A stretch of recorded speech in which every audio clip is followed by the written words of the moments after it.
E por que ocorre que às vezes tenhamos sonhos que são desconexos, sem significado, e outras vezes sonhos que nos dizem alguma coisa?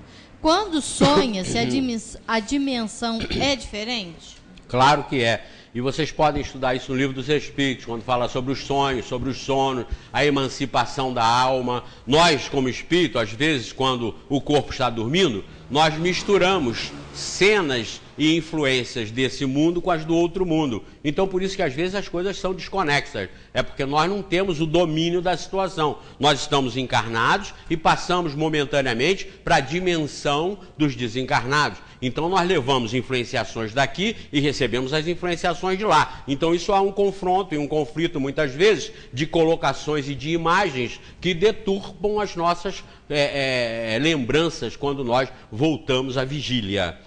Mas o fato de sonhar constantemente com pessoas amigas ou parentes que já desencarnaram, mostram uma afinidade de nós com eles, mostram uma proximidade de nós com eles, até porque desencarnado há 20 anos é desencarnado a menos que um décimo de segundo.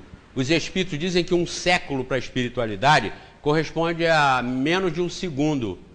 Então, um relâmpago ocupa o espaço de um segundo, mais ou menos. Então, um século para nós é um relâmpago para eles. O fato de já ter 30, 40, 50 anos, isso não importa. Importa que a situação, a realidade de nós sonharmos com os nossos amigos, com os nossos irmãos que já partiram, significa o nosso carinho, o nosso amor, a nossa ligação com eles e deles para conosco também. Aí vocês poderiam dizer, mas e se ele já tiver reencarnado? Não tem problema, ele está reencarnado, mas no momento de emancipação dele, como no nosso, ele também se emancipa através do sono, nós também nos emancipamos através do sono e nós podemos nos contactar. Então esse contato é perfeito, esse contato acontece, esse contato nos consola, porque quando nós perdemos um ente querido, uma maneira de consolo é esse reencontro que nós temos nessa outra dimensão, sim, é uma outra dimensão, e o Espiritismo esclarece isso muito bem. Leiam no Livro dos Espíritos sobre sono, sobre sonho, sobre emancipação da alma. Leiam também no Livro dos Médiuns. Se vocês consultarem todas as dúvidas nas obras básicas, vocês vão ver que terão os problemas resolvidos, e com segurança. Com a segurança de Allan Kardec, que filtrou, pesquisou, analisou e não deixou passar ali nada que nos levasse a erro. Então consultem sempre as obras básicas. É aquilo que eu digo, peguem o índice do Livro dos Espíritos e vejam lá. Por exemplo, quem fez a pergunta, vai ver lá, sonho, sono, emancipação da alma. Vê lá a página, aí vai lá e estuda o assunto. Façam assim. Aí, se souberem que na revista Super Interessante teve uma matéria também sobre sonho, sobre sono, vai lá e pesquisa. Sonho, sono. Tenham cuidado é quando forem procurar alguma coisa psicografado. Aí complica. Aí é que vem o perigo. Mas partam da codificação que vocês vão ter a explicação segura de tudo isso. Essa daqui também tem a ver com sonhos, mas eu não entendi muita pergunta. Muitos espíritas dizem que a paralisia do sono e os sonhos lúcidos são fatores 100% orgânicos, não tendo em nada origem espiritual. Outras dizem que, apesar de orgânico, tem sua origem na espiritualidade. Quem está certo? Vejam bem, isso é daquelas discussões meio inúteis. Nós não estamos precisando saber isso para mudar o nosso dia a dia, o nosso comportamento. Isso são essas coisas que começam a fazer correntes de pensamento para cá, correntes de pensamento para lá. Não se atenham muito a esses detalhes.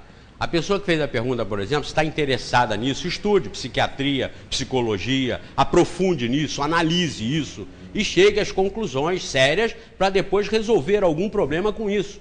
Por exemplo, vindo e sustentando uma tese, um estudo, dizendo que o sonho é todo ele de origem biológica. Ou então o sonho é todo ele de origem psíquica. Ou o sonho, se quiser fazer um trabalho, um desenvolvimento disso, que é perfeitamente possível a todos nós, então pode fazer. Agora, saber se é biológico, se não é biológico, se só psíquico ou não psíquico, sinceramente, não. Tanto pode uma coisa quanto pode outra, sabem por quê? Porque tudo é um envolvimento psíquico, espírita, espiritual, digamos assim. Tudo é um envolvimento e uma manifestação espiritual. Porque tudo é uma manifestação da inteligência. Seja inteligência encarnada, seja inteligência desencarnada. Então, no fim, isso está tudo no mesmo saco. Na realidade, tudo só existe porque existe inteligência em manifestação. Senão, não existiria. Senão, seria um universo estático, imóvel e absolutamente neutro, nulo. O que dinamiza o universo? O que dinamiza a criação? O movimento e a inteligência desse movimento. Então, tudo só acontece porque tem a inteligência envolvida. E se tem a inteligência envolvida, esteja ela na carne, no corpo, de uma forma física ou não, é a inteligência. E a relação entre as inteligências, ela é permanente em todo o universo, em qualquer parte do infinito. Porque a inteligência está participando e integrando o fluido universal que liga todos os universos. Então, sempre tudo é uma manifestação da inteligência. Por isso que tudo tem a ver com tudo. Tudo tem uma relação de causa e efeito, tudo tem uma correlação de ação para transformação, para influenciação.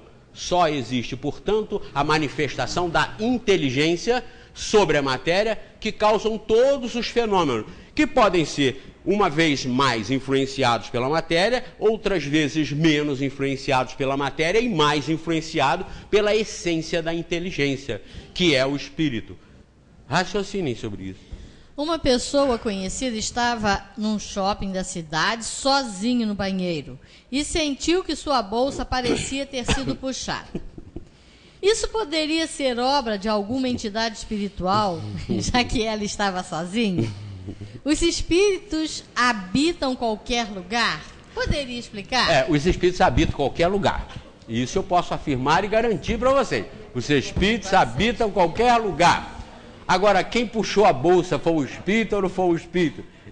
Eu posso até responder assim: pode ter sido e pode não ter sido. Não é, Magui? Você concorda comigo, né? Você está no quarto, escuta um barulho. Pá, pá, pá, pá, pá. Foi um espírito? Não sei se foi. Obrigada. Pode ter sido? Pode ter sido. Mas foi? Não sei se foi. Pode não ter sido. Por exemplo, a gente passa sinteco novo na casa, né? De repente, aquilo que quando esquenta, dilata. Quando esfria, comprime. Aqui não é uma instalação dentro de casa desgraçada. Então, você às vezes passa esse sinteco na casa e diz que a casa ficou mal assombrada depois que ele fez a reforma. Não foi a casa que ficou mal assombrada. É o sinteco que estala quando contrai ou estala quando dilata por causa do calor, por causa do tempo. O móvel, o guarda-roupa, ele pode dar estalos por causa do calor, ele pode dar estalo por causa da friagem. Então, pode ser espírito. Isso significa, então, que os espíritos não podem se comunicar, não podem dar toque? Pode.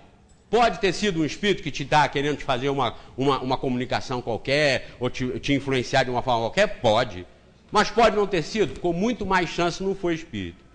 Então pode ter sido uma sensação, uma impressão, e na realidade não. Agora que os espíritos estão em toda parte, estão. Vão lá no livro dos espíritos e vão ver isso. Os espíritos estão mais ao vosso lado do que vocês possam imaginar. Está lá no livro dos espíritos. Então, não deixem de ler o livro dos espíritos. É a Bíblia para os espíritas, não querem? Às vezes, meu Deus, uma Bíblia, tem até 4 livros. Não, o livro 1, livro 2, livro 3, livro 4, são 4 livros do Espírito, então é uma Bíblia, é um conjunto de livros, porque Bíblia é um conjunto de livros. Então leiam a Bíblia do Espiritismo, que é o livro dos Espíritos.